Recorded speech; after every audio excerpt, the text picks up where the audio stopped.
Bike అంతా నిండుగా ఉంది కానీ ఇక్కడ ఒక్కటి మాత్రం చాలా ఎంటీగా ఉంది. సో ఈరోజు ఈ ప్లేస్ని కవర్ చేసేయాలి. Hello guys, welcome back to my YouTube channel.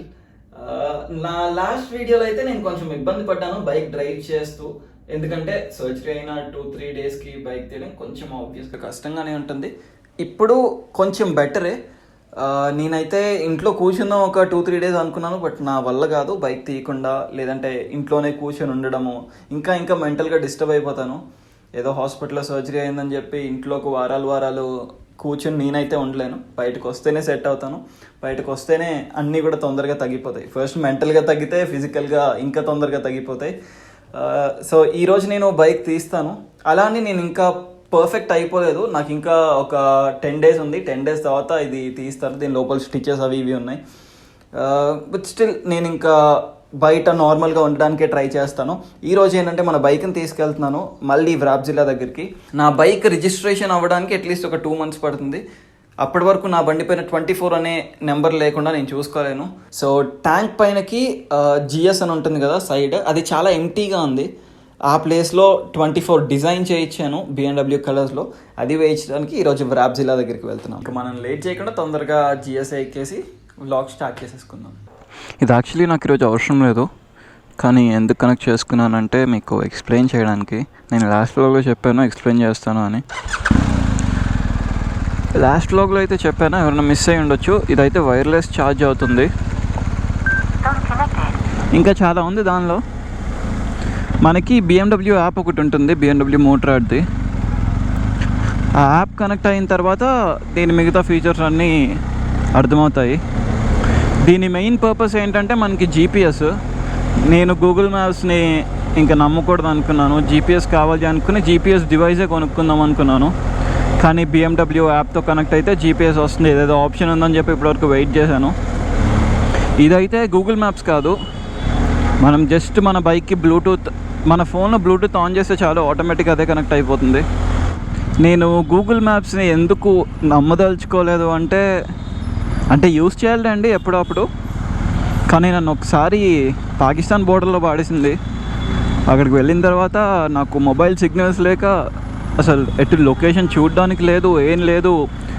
చుట్టూ మొత్తం ఎడారి రాజస్థాన్లో, అది మళ్ళీ పాకిస్తాన్ బార్డర్. బండి పడినా సరే నేను బండిని లిఫ్ట్ కూడా చేయలేను. చాలా భయం వేసింది అప్పుడు. లక్కీగా బయటకు వచ్చాను అనుకోండి. జనరల్గా మనం ట్రావెల్ చేస్తున్నప్పుడు కొన్ని ప్లేసెస్లో సిగ్నల్స్ ఉండకపోవచ్చు. అలాంటి టైంలో గూగుల్ మ్యాప్స్ రాదు. అందుకే మనకి GPS ఉండడం మంచిది.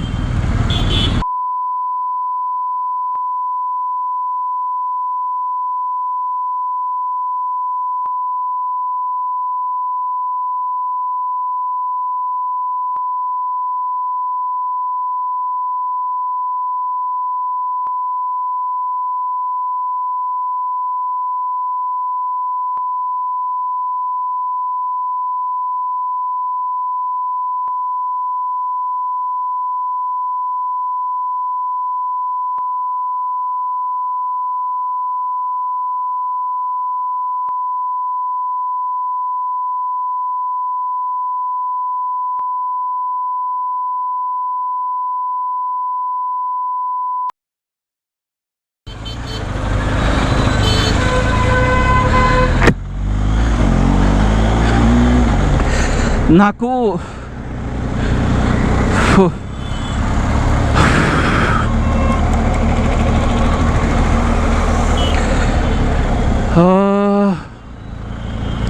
నాకు బైక్స్ అంటే ప్రాణం. ఎంత ప్రాణం అంటే అంత ప్రాణం. నేను తట్టుకోలేను ఎవరైనా బైక్ని గుద్దినా, బైక్ ఏమైనా అయినా సరే. నా అంతటి నేను బైక్ని పాడేస్తే వేరు బాధపడతాను. వేరే వాళ్ళ వల్ల ఏమైనా అయిందంటే నా కోపాన్ని నేను కంట్రోల్ చేసుకోలేను. తర్వాత రిగ్రెట్ అవుతాను నేను. నాలో ప్రాబ్లం ఏంటంటే నాకు అన్నీ ఎక్కువే. నాకు కోపం ఎక్కువ, బాధ ఎక్కువ, ప్రేమ ఎక్కువ, జాలి ఎక్కువ, అన్నీ ఎక్కువే. కోపం వచ్చినప్పుడు, ఇవన్నీ వచ్చినప్పుడు చాలా ఎక్కువ చేస్తాయి. తగ్గిన తర్వాత ఒక కొంచెం సేపు అయిన తర్వాత చాలా రిగ్రెట్ అయిపోతాను, అలా రియాక్ట్ అవ్వాల్సింది కాదు అని. నేను కావాలని అవ్వను, నేను దాని గురించి మాట్లాడదలుచుకోలేదు ఇంకా. ఎందుకంటే దాన్ని కొంతమంది పాజిటివ్ వేలో చూస్తారు, కొంతమంది ఆయన సైడ్ మాట్లాడతారు. ఇదంతా కాంట్రవర్సీ అవుతుంది. నాకు దాని గురించి మళ్ళీ పిచ్చలైట్ వదిలేసేయండి. Coming back to the point, మనం దీని గురించి మాట్లాడుకుంటున్నాము. సో మన బైక్కి ఇది పెట్టగానే ఇక్కడ ఒక ఫీచర్ అప్డేట్ అవుతుంది మనకి. ఒకటి TFT, ఇంకోటి నావిగేషన్. మనం ఈ బటన్ ఉంది కదా, ఈ మెన్యూ బటన్ని క్లిక్ చేస్తే పైన బటన్ని హోల్డ్ చేయాలి 2 seconds, నావిగేషన్లోకి వెళ్ళిపోతుంది. అప్పుడు మన TFTని మనం ఎలా కంట్రోల్ చేసుకుంటామో ఈ బటన్స్తో, అలా మన ఫోన్ని కంట్రోల్ చేసుకోవచ్చు నావిగేషన్లోకి షిఫ్ట్ చేసిన తర్వాత. ఇప్పుడు నా ఫోన్ పెట్టేసాను, నా ఫోన్కి ఎలాంటి వైర్ కనెక్షన్ లేదు, బ్లూటూత్ కనెక్షన్ ఒకటే ఉంది. అది కూడా నేను బైక్కి ఈ ఫోన్ పెట్టగానే ఆటోమేటిక్గా కనెక్ట్ అయిపోయింది. ఇప్పుడు నేను ఈ వీల్తో మొత్తం చూసుకోవచ్చు నావిగేషన్. ఈ నావిగేషన్ గురించి ఎక్కువ చెప్పాల్సిన అవసరం లేదు, ఎందుకంటే చాలామంది గూగుల్ మ్యాప్స్ యూజ్ చేస్తారు కాబట్టి ఎలా ప్లేస్ పెట్టుకోవాలి, డైరెక్షన్స్ ఎలా చూపించాల్సిన అవసరమే లేదు. బయటికి రావాలంటే బ్యాక్. నెక్స్ట్ వచ్చేసి మనకి లీన్ యాంగిల్ కనిపిస్తుంది. ఇప్పుడు మన బైక్ స్ట్రైట్ ఉంది కాబట్టి 0 కనిపిస్తుంది. లెఫ్ట్ రైట్ చేసినప్పుడు అది అటు ఇటు వస్తుంది. మనకి మ్యాక్స్ లీన్ యాంగిల్ అంతా, తర్వాత మొబైల్లో డేటా అంతా ఉంటుంది. మనం ఈ రైడ్లో ఎంత లీన్ చేసాము, టాప్ స్పీడ్ ఎంత చేసాము అంతా దీనిలోనే చూపిస్తుంది. ఇది లీన్ యాంగిల్లోనే మనకి G-ఫోర్స్ చూపిస్తుంది, అంటే యాక్సిలరేషన్, బ్రేకింగ్, G-ఫోర్స్ అంతా. దాని గురించి అంత డీప్గా నేను వెళ్ళదలుచుకోలేదు, ఎందుకంటే ఈ బైక్ అంత ఇంపార్టెంట్ కాదు అది.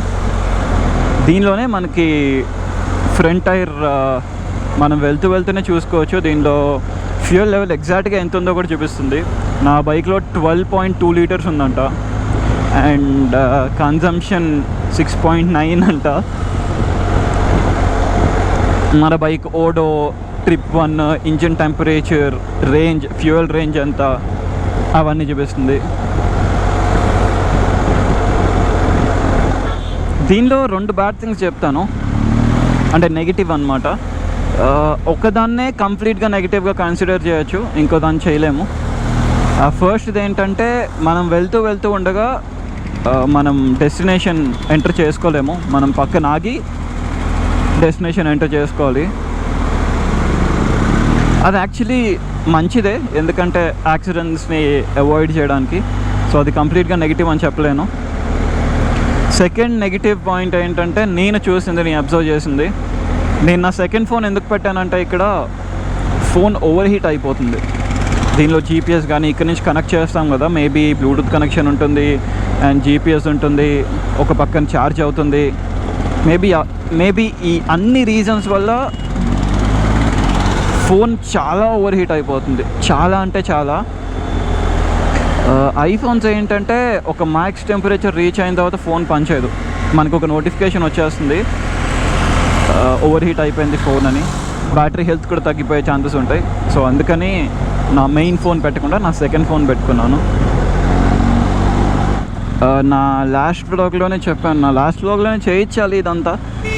నా బైక్ కొంచెం ఎంటీగా, సోబర్గా అనిపించకుండా కొంచెం హడావిడిగా అనిపించాలి. ఇక్కడ చాలా ప్లెయిన్ ఉంది, ఫుల్ వైట్ ఉంది కదా, అక్కడ సేమ్ ఈ BMW కలర్స్లోనే ఆల్రెడీ ఒక డిజైన్ చేసాము 24 అనే లోగోని.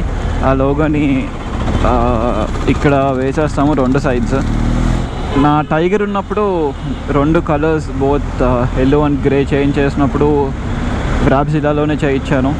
అండ్ అలానే K2K రైడ్ చేసినప్పుడు కూడా గెటవే పైన కాశ్మీర్ టు కన్యాకుమారి ఆ డీకల్స్ మొత్తం ఆ స్టిక్కరింగ్ అంతా వ్రాప్జిల్లానే. నాకు తెలిసి మన నెక్స్ట్ రైడ్కి క్లియర్ వాటర్ లైట్స్ ఉండవు, మేబీ దాని నెక్స్ట్ రైడ్కి క్లియర్ వాటర్ లైట్స్ తెప్పిస్తాను. ఇప్పుడు నా ఫ్రెండ్స్ కానీ రిలేటివ్స్ కానీ ఎవరు ఇప్పుడు US నుంచి రావట్లేదు, అక్కడి నుంచి తెప్పించుకుంటే నాకు అట్లీస్ట్ ఒక 30,000 రూపీస్ సేవ్ అవుతుంది. 30,000 చిన్న అమౌంట్ కాదు కదా. ఆ లైట్స్ కాస్ట్ వచ్చేసి 1.4 lakh, ఇండియాలో తీసుకుంటే 1.45 ఎంత ఉంది. అక్కడి నుంచి తెప్పించుకుంటే నాకు 1.1 or 1.15కి వచ్చేస్తున్నాయి. ఇప్పుడు ఈ 24 ఇటు సైడ్ వేసిన తర్వాత ఒకసారి బైక్ని చూస్తాను, ఇంకెక్కడైనా ఏమైనా యాడ్ చేయాలనిపిస్తే అది కూడా డిజైన్ చేయించేస్తాను. అంటే నాలాంటి బైక్ నా కలర్ వేరేదేం ఉండకూడదు, ఆ ఫీల్ కావాలి నాకు. ఇంకా మన నెక్స్ట్ రైడ్ విషయానికి వస్తే నాకు భయం వేస్తుంది, ఎందుకంటే 25th నుంచి రెయిన్ స్టార్ట్ అవుతాయంట. వర్షంలో డ్రైవ్ చేయడం చాలా కష్టం అంటే చాలా లేట్ అయిపోతుంది. నైట్ టైం వర్షంలో డ్రైవ్ చేయడం ఇస్ హారిబుల్. నేను పొరపాటును కూడా పని చేయను. నైట్ టైం అయితే డ్రైవింగ్ మ్యాక్సిమం అవాయిడ్ చేస్తాను నేను. ఇంకా వర్షం పడిందంటే పిచ్ లైట్. వర్షం పడితే ఎక్కువ డ్రైవ్ చేయలేము, ఎక్కువ ఫాస్ట్ వెళ్ళలేకపోతే డెస్టినేషన్స్కి రీచ్ అవ్వలేము. వర్షంలో వెళ్తే ఎంత లాసో నాకు. ఇప్పటికీ ఒక 4 GoProలు ఓన్లీ వర్షంలో తడిచిపోయాయి నాకు. అండ్ నా సెనా కూడా పోయింది ఒకసారి 50S. నేను ఆల్మోస్ట్ రీచ్ అయిపోయాను. దీనికి ఇక్కడ PPF ఉంది, మాటి PPF పైనే స్టిక్కర్స్ వచ్చేస్తాయి. ఇంక నేను స్టిక్కర్స్ అయిన తర్వాత చూపిస్తాను. మన బండి ఇది అయిపోయింది, ఇది మళ్ళీ క్లియర్గా చూపిస్తాను. ఇప్పుడు ZX10 RR డ్రైవ్ చేస్తున్నాను. ఇది మన బండి సేమ్ కాదు, కలర్ ఒక్క విషయంలో కాదు కానీ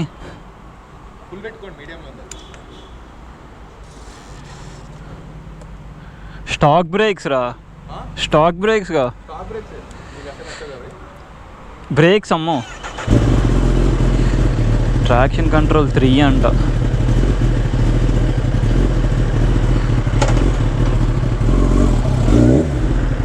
ఇప్పుడు ఫుల్ పవర్ మోడ్ పెట్టాను.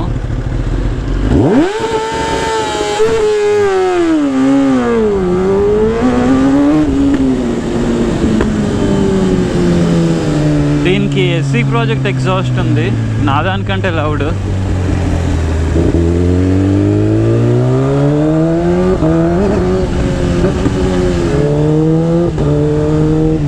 సారీ చెప్పడం మర్చిపోయాను, ఇది ZX10 RR, మంది ZX10R.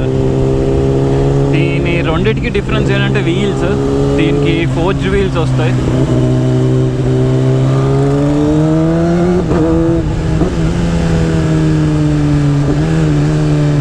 నా కాలర్ బోన్ చాలా పెయిన్ వస్తుంది నాకు. అనవసరంగా తీయకూడదు అనుకున్నాను కానీ టెంప్ట్ అయిపోయా, సడన్గా పట్టుకుని. 25 బాగుంది కదా. ఇప్పుడు Daytona 675 కూడా ఒక రౌండ్ వేసి వస్తాను.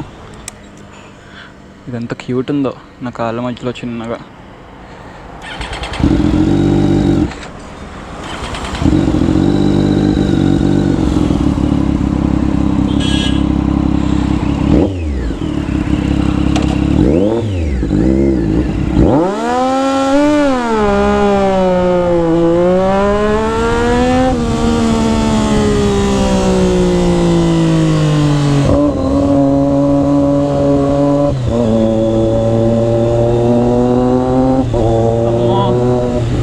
లౌడ్. అండ్ నేను దీనికి క్విక్ షిఫ్ట్ ఉందనుకున్నా. నేను Daytona 675R నడిపాను, సో ఆ అలవాట్లో క్విక్ షిఫ్ట్ ఉందనుకున్నాను. తర్వాత రియలైజ్ అయింది ఏంటంటే 675 దీనికి క్విక్ షిఫ్ట్ అదేముండదు అని. ఇది చాలా లౌడ్ ఉంది అసలు, అమ్మో.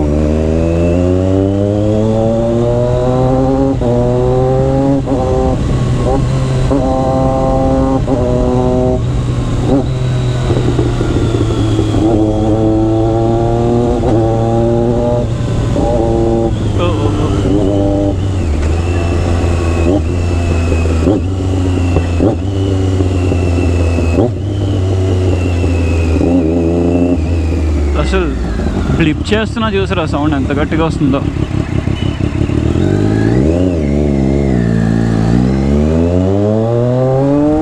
ఈ 24 ర్యాప్ అయిపోయిన తర్వాత ఫుల్ ఆకలేసి మార్కాకు వచ్చేసాను. ఇప్పుడు చూపిస్తున్నాను. యాక్చువల్లీ PPF రిమూవ్ చేయకుండా పైన వేద్దాం అనుకున్నాము, కానీ ఇది స్టిక్కరింగ్ కాదు, పీకినా రాదు. ఇదేంటంటే మొత్తం transparent sheet, something like PPF, దానిపైన ప్రింట్ ఉంటుంది. నాకైతే నచ్చింది, చాలా నచ్చింది. ఏదో బయట స్టిక్కరింగ్ వేయించినట్లేదు, BMW కలర్స్ ఉన్నాయి కాబట్టి, అంటే అలా డిజైన్ చేయించుకున్నాము. Thanks to Brabzilla again. ఇంకా లేట్ అయిపోయింది, చాలా లేట్ అయిపోయింది. ఆల్మోస్ట్ 12. సరిగ్గా లైటింగ్ లేదు చూపించడానికి, లేదంటే ఇంకా క్లియర్గా చూపించామని. నెక్స్ట్ బ్లాగ్లో ఎక్కడైనా ఇంకా క్లియర్గా చూపిస్తాను. So yeah, that's it for today guys. Don't forget to like, share and subscribe my YouTube channel. Thank you.